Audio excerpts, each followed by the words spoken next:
బాగా టిక్కెట్ల దీంట్లో కాంగ్రెస్లో బాగా అంటే ఒకళ్ళ మీద ఒకళ్ళు చెప్పుకోవటం, అంటే టిక్కెట్లు రానివ్వకపోవటం, ఇలాంటివి ఏవి జరుగుతున్నట్టుగా అనిపిస్తుంది.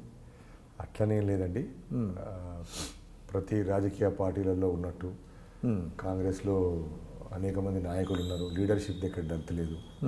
సో అందరూ వాళ్ళ స్థాయిలో ఒక పబ్లిక్ రిప్రజెంటేషన్లో ఎమ్మెల్యే కావాలనుకుంటారు, కొందరు ఎంపీ కావాలనుకుంటారు. సో అటువంటి హోప్ ఉన్న వాళ్ళు అందరూ కూడా ఎవరెవరు వాళ్ళ ప్రయత్నాలు చేస్తూ ఉంటారు. సో అంటే మల్టిపుల్ లీడర్షిప్ ఒక ప్రాబ్లము, అదొకటి ప్రాబ్లము. కానీ మీరు in one way your lucky అనుకుంటా. అంటే మీకు హైకమాండ్తో బాగా దగ్గర సంబంధాలు ఉన్నాయి, వాళ్ళ బ్లెస్సింగ్స్ ఉన్నాయి కాబట్టి మీకు కేక్ వాక మీకు టికెట్ విషయంలో కేక్ వాక్ అని కాదండి. హైకమాండ్ డెఫినెట్లీ బ్లెస్సింగ్స్ ఉన్నాయి. రాష్ట్ర అధిష్టానం కూడా సీనియర్ నాయకులు అందరూ కూడా బాగా అనుకూలంగా ఉన్నారు, సహకరిస్తున్నారు. ఓకే.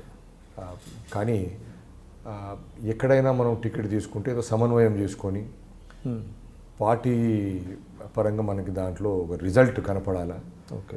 సో అవన్నీ ఆలోచన. అంటే సీరియస్గా వర్క్ చేస్తున్నారు ఇవన్నీ కూడా ప్రతి కాన్స్టిట్యున్సీ పైన కూడా బాగా కసరత్తు చేస్తూ ఉన్నారు. అంటే గతంలో కంటే భిన్నంగా కొంతమంది ఎక్కువ మంది పరిశీలకులు ఇక్కడికి వచ్చారు, వాళ్ళకి ఒక్కొక్క నియోజకవర్గం అప్పచెప్పారు, వాళ్ళు చాలా సీరియస్గా వర్క్ చేస్తున్నారు. అంటే నెవర్ బిఫోర్ ఇన్ కాంగ్రెస్ అనేటువంటి మాట వినపడుతుంది. అంత సీరియస్గా వర్క్ జరుగుతుంది. ఈ రాహుల్ గాంధీ గారు మన అధ్యక్షుడై అయిన తర్వాత ఈ మార్పులు వచ్చినాయి, చాలా మార్పులు వచ్చినాయి. ప్రతి చోట కూడా సర్వేలు చేయడం జరుగుతూ ఉంది. దాని తర్వాత సైంటిఫిక్గా మనం ఎట్లా ఈ సీటు కైవసం చేసుకోవచ్చు, ఈ సీట్లో ఏమేమి ఇబ్బందులు ఉన్నాయి, ఎట్లా సమన్వయం చేయాలా, ఏది పాసిబుల్ ఉంటుంది, ఏది కాదు అని చెప్పి ప్రతి సీట్ పైన బాగా కసరత్తు జరుగుతూ ఉంది. మళ్ళీ because you cannot afford to lose even a single seat. Very true. So Telangana ఇచ్చినాక కూడా కాంగ్రెస్ పార్టీ పరిస్థితి అలా మనం ప్రతిపక్షంలో మిగిలిపోయాము. అందుకని ఈసారి ఖచ్చితంగా కూడా అధికార పార్టీగా మనం కాంగ్రెస్ పార్టీని గెలిపించుకోవాలని చెప్పి అందరు కూడా పట్టుదలగా ఉన్నారు. అయితే మీ విషయానికి వస్తేనండి, లాస్ట్ టైం 2014 మిమ్మల్ని కేసీఆర్ గారి మీద ఎంపీగా మీరు పోటీ చేశారు. అంటే అధిష్టానం మిమ్మల్ని నిర్ణయించిందా, లేకపోతే ఎట్లాగా జరిగిందంటే ఆయన చాలా స్ట్రాంగ్ లీడరు, దట్టు ఆయన సిద్దిపేటలో అనేక పర్యాయాలు పోటీ చేసి గెలిచారు. మెదక్ జిల్లా మీద చాలా పట్టు ఉన్నది ఆయనకి.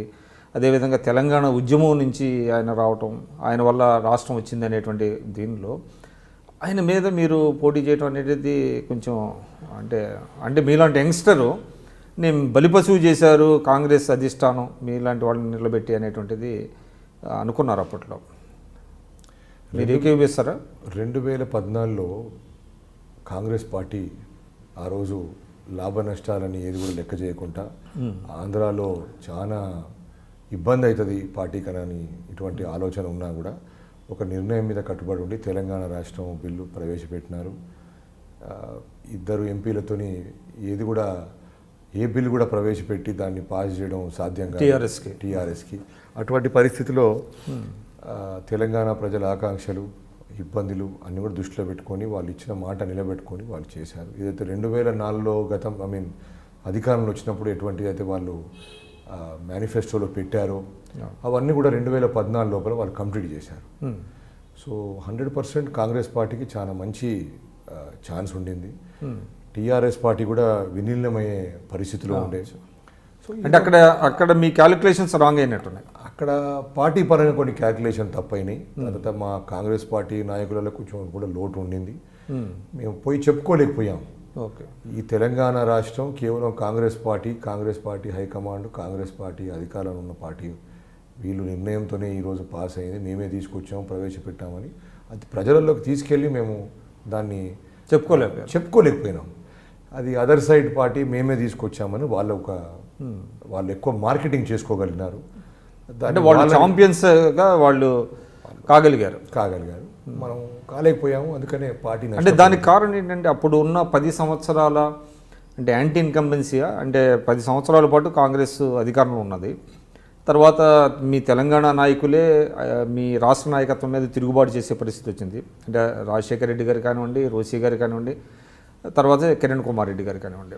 అంటే వాళ్ళు కొంతమంది ఏంటంటే ఎగెనిస్ట్ తెలంగాణ పనిచేశారు కాంగ్రెస్ పార్టీ. ఆఫ్ కోర్స్ అంటే తెలంగాణ కాంగ్రెస్ వాదులు కొంతమంది గట్టిగానే నిలబడ్డారు, మీ అధిష్టానాన్ని ఒప్పించగలిగారు, అంతా జరిగింది. అంటే దానివల్ల ఏమైనా నష్టం జరిగిందంటారా? దానివల్ల యాంటీ ఇన్కంబెన్సీ ఉండింది, కానీ అధిష్టాన నిర్ణయము ఏదైతే తీసుకున్నారో ముందు దానిపై కట్టుబడి ఉండి వాళ్ళు డిక్లేర్ చేశారు.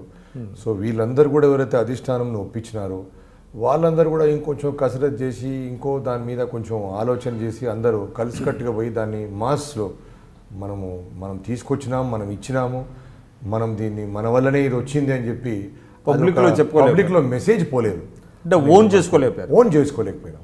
డిసిషన్ తీసుకున్నాము For more videos, subscribe to iDream. And loads of fun entertainment and content. Do watch iDreams. Do subscribe iDream Media. దయచేసి ఐ డ్రీమ్స్ మీరు సబ్స్క్రైబ్ చేయాల్సిందిగా నేను కోరుతున్నాను. I am Dr. Nayak, DT Nayak. For more videos, please subscribe to iDream. Please subscribe iDream News. Please subscribe iDream. Please subscribe iDreams. మీరు చూస్తున్నారు iDream News.